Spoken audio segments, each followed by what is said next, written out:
നമസ്കാരം. നിത്യജ്യോതിഷത്തിലേക്ക് എല്ലാ മാന്യ പ്രേക്ഷകർക്കും സ്വാഗതം. ഇന്ന് 2025 നവംബർ 14-ാം തീയതി, അതുപോലെ 1201 ആണ്ട് തുലാമാസം 28-ാം തീയതി വെള്ളിയാഴ്ച. ഇന്ന് വെള്ളിയാഴ്ചയാണ്. ഇന്ന് പൂരം നക്ഷത്രമാണ്, ശുഭനക്ഷത്രമാണ്. പൂരം നക്ഷത്രം ശുഭനക്ഷത്രമാണ്. അപ്പോൾ ശുഭനക്ഷത്രം, ശുഭദിനം. വെള്ളിയാഴ്ച എന്ന് പറഞ്ഞാൽ ശുക്രവാരം, ശുക്രൻ്റെ ദിവസമാണ്. ശുക്രൻ എന്ന് പറയുമ്പോൾ എന്താണ്? സന്തോഷത്തെയും സൗഭാഗ്യത്തെയും ഐശ്വര്യത്തെയും ഒക്കെ പ്രദാനം ചെയ്യുന്ന ഒരു ഗ്രഹമാണ്. അപ്പോൾ ഇന്ന് നല്ലൊരു ദിവസമാണ്. നല്ല കാര്യങ്ങൾക്കെല്ലാം കൊള്ളാം, നല്ല കാര്യങ്ങൾക്കെല്ലാം ഇറങ്ങാം.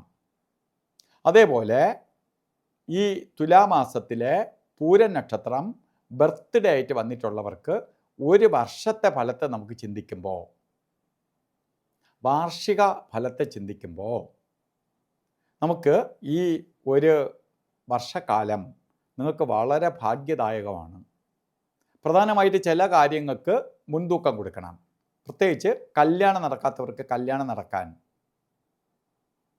അല്ലെങ്കിൽ വീട്ടിൽ മക്കളുടെ കല്യാണമൊക്കെ നടത്തി കൊടുക്കണം എന്ന് ആഗ്രഹിച്ചിരിക്കുന്ന അച്ഛനമ്മമാർക്കാണ് പൂരം നക്ഷത്രവും ബർത്ത്ഡേ ആയിട്ട് വന്നിട്ടുണ്ടെങ്കിൽ നിങ്ങൾക്ക് വീട്ടിനകത്ത് മംഗല്യ കർമ്മങ്ങൾ നടത്തി കൊടുക്കാൻ സാധിക്കും.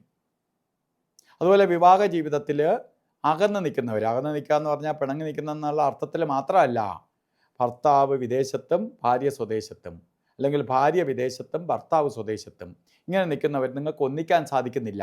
ഈ അവസ്ഥയിലുള്ളവർ നിങ്ങൾക്ക് ഭാര്യയ്ക്ക് വേണ്ടി ഭർത്താവ് ജോലിക്ക് ശ്രമിച്ചാലും കിട്ടും, ഭർത്താവിന് വേണ്ടി ഭാര്യ ജോലിക്ക് ശ്രമിച്ചാലും കിട്ടും. അപ്പോൾ നിങ്ങൾക്ക് ഒന്നിച്ച് നിൽക്കാനിട വരും. നല്ലൊരു ദാമ്പത്യ ജീവിതത്തെ പ്രദാനം ചെയ്തു തരും. അപ്പോൾ അതിനു വേണ്ടി പ്രയത്നിക്കണം. അതുപോലെ വീട് വെക്കാനോ വസ്തു മേടിക്കാനോ, അതുപോലെ ഗ്രഹോപകരണങ്ങൾ വാങ്ങാനോ, വീട് മാറാനോ, ഇപ്പം നിൽക്കുന്ന വീട്ടിൽ നിന്ന് വേറൊരു വീട്ടിലേക്ക് മാറാനോ ഒക്കെ കൊള്ളാവുന്ന ഒരു വർഷമാണ് നിങ്ങൾക്കെന്നറിയുക. അതുപോലെ ഇന്ന് നല്ല ദിവസമാണ്. ഓരോ കാര്യത്തിന് ഇറങ്ങുമ്പോൾ രാഹുകാല സമയം നോക്കി യാത്ര തിരിക്കുക. 10:30 മണി മുതൽ 12 മണി വരെയാണ് രാഹുകാലം എന്ന് കലണ്ടറിൽ രേഖപ്പെടുത്തിയിട്ടുണ്ട്.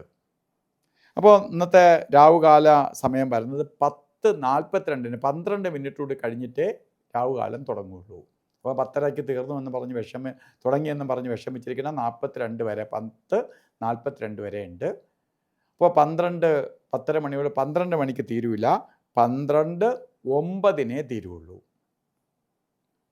അത് യാത്രയ്ക്ക് മാത്രമേ ഈ സമയം ബാധകമുള്ളൂ. മറ്റ് 2 സമയങ്ങൾ ഒരു കാര്യത്തിനും എടുക്കാൻ പാടില്ല. ഒന്ന് ഗുളികകാല സമയവും മറ്റൊന്ന് യമകണ്ഠകാല സമയവും. ഗുളികകാല സമയം വരുന്നത് 7:49 തൊട്ട് 9:16 വരെയും, യമകണ്ഠകാല സമയം വരുന്നത് 3:02 തൊട്ട് 4:29 വരെയും. ഈ സമയം ഒരു ശുഭകാര്യങ്ങൾക്ക് നല്ലതല്ല. ഇന്ന് നമുക്ക് അഭിജിത്ത് മുഹൂർത്തമുണ്ട്. അഭിജിത്ത് മുഹൂർത്തം ഞാൻ പറഞ്ഞു, മുഹൂർത്തങ്ങളുടെ മുഹൂർത്തമാണ്, മുഹൂർത്തങ്ങളുടെ രാജാവാണ്.